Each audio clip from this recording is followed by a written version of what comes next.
Candace Owens used to be pro-choice. She is no longer pro-choice.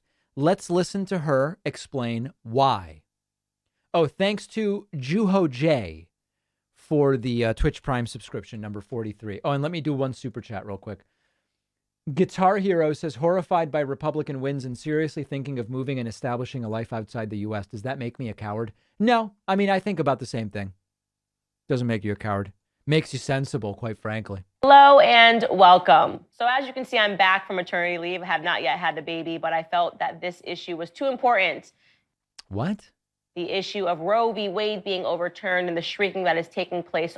Wait, she's having a baby? Is she with that British guy that she was with at one point? I'd be very interested in who the father is. Nobody knows.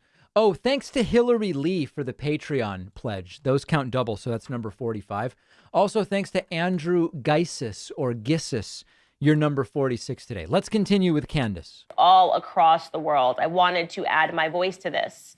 I wanted to add my voice by telling you guys, as you may know, I used to... Man, good thing I had a baby to cancel out her baby, right? I mean, that the whatever vote, we now got one back. So now we've canceled out the baby she's going to have as a voter. That's a good thing. Be pro-choice for the majority of my life.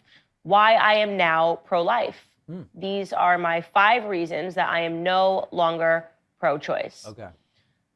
The first reason is because most women get abortions under duress or because they are fearful.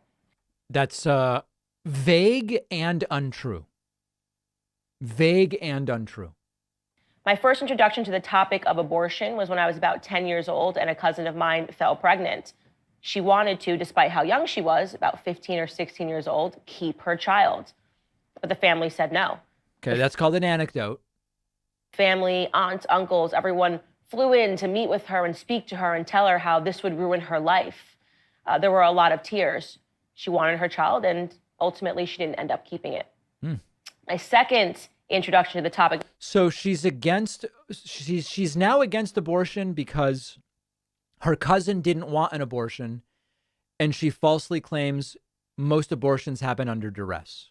It is untrue. So her first reason is just based on wrong facts. Of abortion, I must have been about 14 years old, maybe just entering high school. And it was a similar situation. A cousin of mine fell pregnant. Now, she wasn't a teenager, and she knew that she wanted to keep her son. But a bad boyfriend didn't want her to keep him. He put a lot of pressure on her to have an abortion, and it actually amounted to him breaking into her home, threatening her, trying to physically harm her, to convince her to get this procedure. So far be it from these depictions, these media depictions that we have, people pretending that women are flowery and skipping into the clinic. Nobody pretends that women are flowery and skipping into the clinic. In fact, that's the reason why we're against protesters at family planning centers, because it's like, it's often not really a party for the women. So that's why we don't want protesters there. So far, she turned against abortion because of 2 anecdotes that may or may not be true. And it's what they want to do. They're feeling empowered. They just want to have this procedure. They're going to feel great. No, that's not what's happening. You know that. I know that. I've known 6 more women since that have gotten an abortion. It's always the same scenario. Mom's upset. Your parents are upset. Your friends tell you that your whole life is going to be ruined. Your boyfriend tells you that you're going to ruin his life. Now, even if these anecdotes were true, and even if it were true that some women get abortion under duress, that's not a reason to make it illegal. Like none of this is believable or a good reason to make abortion illegal, even if true. None of it is even believable, obviously. Women are operating under duress. It's a game of peer pressure. So point 1 and 2 are the same point. The celebrities are lying to you. They're treating this like the cigarette campaign back in the 60s. Oh, how cool. You just get an abortion. It's like smoking cigarettes. So cool, right? My body, my choice. What? These are forms of propaganda. They are lies. The truth is that abortions harm people. They harm women, physically and spiritually. The majority of women are being harmed spiritually by the pressure to get an abortion. Untrue. No evidence. Which brings me to reason number 2. Wait, I thought that was already number 2. My reason number 2 as to why I'm no longer pro-choice is because we're not even debating abortion anymore in this country, and you know that's true. Speaking to my husband earlier, you guys know he's from the United Kingdom, and it shocks him to see how far women are going, threatening to kill Supreme Court justices, standing outside screaming and screaming like they've been possessed by a demon. Whoa, screaming? Are you nuts? In fact, take a look at this picture. This is a picture from outside the Supreme Court House, and you have a woman that looks to be about 7 or 8 months pregnant, maybe even 9 months pregnant, and she's written on her body, "Not yet a human." Now, not that it really matters, but wasn't this like a trolling effort?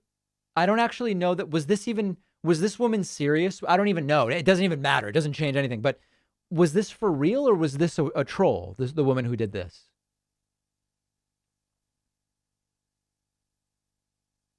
Like, I care so little about it in terms of the broader debate, but she was making a legal point. Okay, anyway. She has that written on her belly, "Not yet a human." And she's holding a small child that looks to be about 1 year old. What is that if that's not a demonic possession? Right. What sort of a woman would do that? Right. Yeah. No, she's demonically.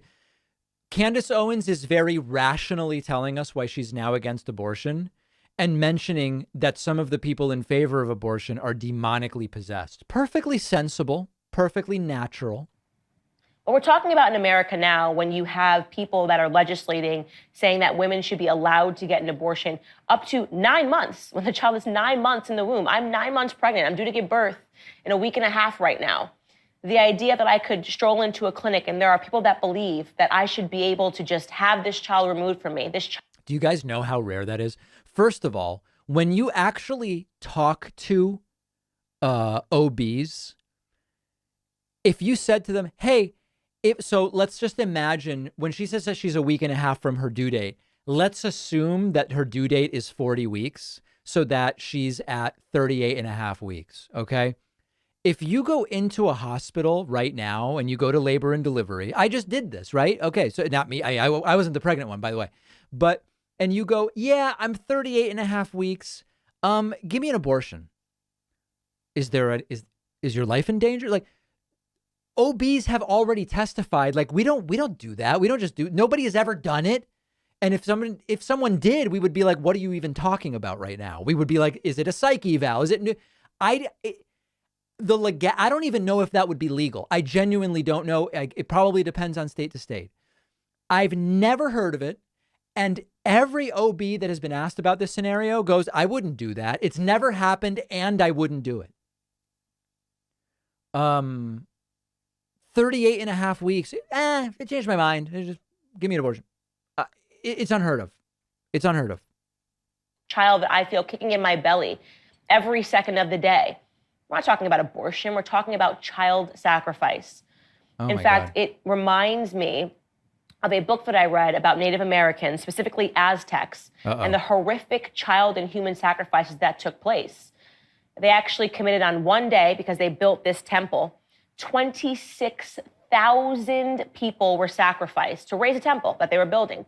What does that have to do with abortion? 26,000 lives sacrificed on the altar to their belief in gods. Now, we look back at that and we think that sounds so barbaric. That could never happen in society today. It's 2022. But in America, yeah, there's approximately 890,000 abortions per year. And no, it's not for a temple. We're not building some big temple and sacrificing these children to gods. No, we're doing it for, ready? Convenience. For, I'm not ready to be a mom. I don't want to be a father, so get an abortion. For, this is going to end my career. This baby would get in the way of my... Man, I don't even want to subject you to the rest of it, but her reasons are very dumb, tangentially or not at all related to abortion, and just based on assertions that are demonstrably untrue. It's, I don't know. And as I've said before, a couple of you came to me with tears in your eyes and you said, David, sir, now that you've had a baby, has your view on abortion changed? And the answer is no, it hasn't. In fact, it seems more like, why would anyone say that this should be illegal? We didn't procure an abortion. And now there's a live baby. It's a real person. But even if you say, David, imagine if at 4 weeks you had gotten an abortion. Isn't that, now that you know the baby? I mean, like, no, at 4 weeks, it was not a person and it was certainly not a baby. It would have been fine. I never would have. I mean, it's like, no, it didn't change my mind at all. Yeah, it should be legal. Yeah, my view has not changed in any way. In any way. All right, so there's Candace Owens. Let's move on because this is all pretty vile.